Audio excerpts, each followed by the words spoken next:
In this video, we'll go over how to identify a signer using personal knowledge. Although this form of identification isn't as common today, it may still be used if you know a signer personally and if your state allows it. If you decide to use personal knowledge to identify a signer, it's important to understand how well you must know the signer to satisfy this option. So, let's go over some examples. Several states, including Pennsylvania, Florida, Arizona, and North Carolina, provide a clear definition for notaries to determine personal knowledge. Pennsylvania defines personal knowledge as personally known to the notarial officer through dealings sufficient to provide reasonable certainty that the individual has the identity claimed.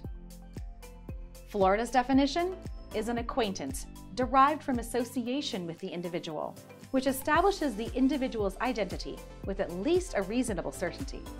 In simpler terms, you should be both familiar with the signer and have seen them interact with others to confirm that they know the signer by the same identity as you do.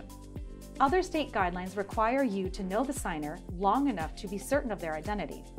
Although there is no recommended length of time, it's ultimately up to you to decide when you feel certain. On the other hand, some states don't offer any specific requirements or guidance when it comes to using personal knowledge.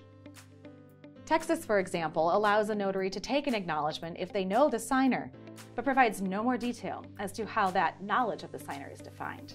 In states like these, we recommend that you ask yourself the following questions. How many times have I spoken to the signer?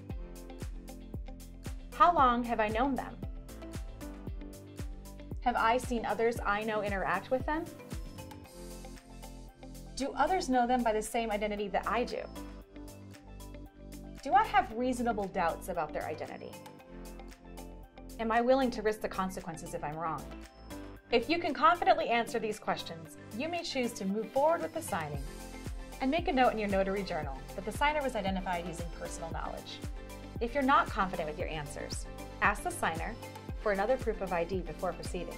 To find out more information on proof of identity requirements, check out your state's notary website and statutes, or check out the NNA's notary handbooks. They explain procedures, laws, and notary wording in easy-to-understand terms. And if you still have questions, don't forget that you can always call our live NNA hotline. We're here to assist.